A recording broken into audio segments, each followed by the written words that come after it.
Hello friends, ഞാനിന്ന് ഇവിടെ കുറച്ച് കോവയ്ക്കേ ഉള്ളൂ. ഈ കോവയ്ക്ക വെച്ചൊരു തോരൻ വയ്ക്കാൻ പോവുകയാണ്. നമുക്ക് കുറച്ച് ചക്കക്കുരു വേണം. ഇതാണ് 5-6 ചക്കക്കുരു ഉണ്ട്, ഒരു സവാള. നമുക്കിത് വൃത്തിയാക്കി വന്നിട്ട് കാണിക്കാം. ഹലോ ഫ്രണ്ട്സ്, ഞാൻ കോവയ്ക്കെല്ലാം ഇതേപോലെ അരിഞ്ഞ് കഴുകി 2 വെള്ളം കഴുകി ഇതിൻ്റെ കുരുവെല്ലാം കളഞ്ഞ് വൃത്തിയാക്കി എടുത്തിട്ടുണ്ട്.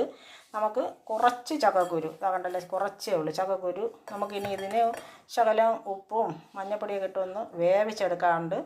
ഒരു ചെറിയ സവാള അരിഞ്ഞതാണ്. നമുക്ക് കോവയ്ക്ക കഴുകിയത് കാണാമല്ല, കണ്ട കോവയ്ക്ക കഴുകി എടുത്തപ്പോൾ ഇത്രയും കുരുവാണ് കിട്ടിയത്. കുരുവും കണ്ട.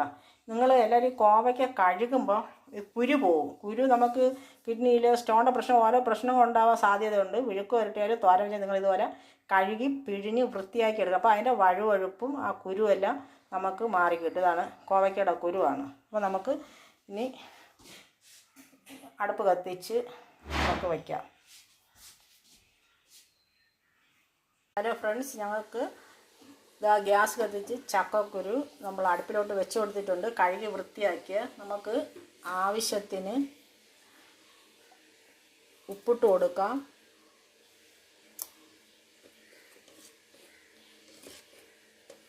കുറച്ച് മഞ്ഞൾപ്പൊടി ഇട്ട് കൊടുക്കാം.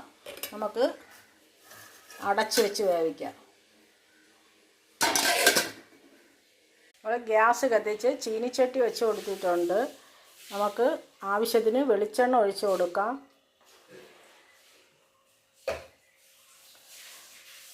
ആവശ്യത്തിന് കടുകിട്ട് കൊടുക്കാം. കടുകെല്ലാം പൊട്ടിയിട്ടുണ്ട്. നമുക്ക് വറ്റൽമുളക് ഇട്ട് കൊടുക്കാം.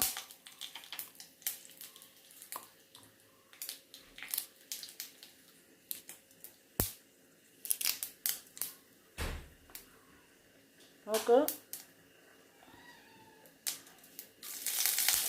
കറിവേപ്പില ഇട്ട് കൊടുക്കാം.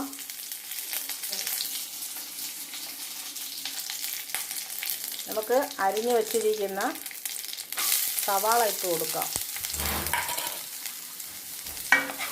നല്ല രീതിയിൽ ഇളക്കി കൊടുക്കാം.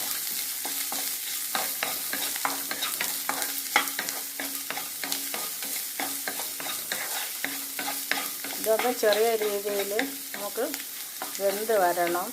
വെന്തെല്ലാം ഒന്ന് ചെറിയ രീതിയിൽ നിറം മാറി വരണം. നമുക്ക് കോവയ്ക്ക ഇട്ട് കൊടുക്കാം. തോരത്തിനെല്ലാം എടുത്തിട്ടുണ്ട്.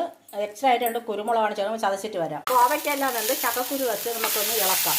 അരപ്പിട്ട് കൊടുക്കാം. ഇനി നല്ല വൃത്തി ഇളക്കി മൂപ്പിച്ചെടുക്കാം. റെഡി ആയിട്ടുണ്ട്, നമുക്ക് മാറ്റാം. തോര ഇവിടെ റെഡി ആയിട്ടുണ്ട്. അടിപൊളിയാണ്. ചക്കക്കുരും കോവയ്ക്കയും നിങ്ങൾ എല്ലാവരും വയ്ക്കണം.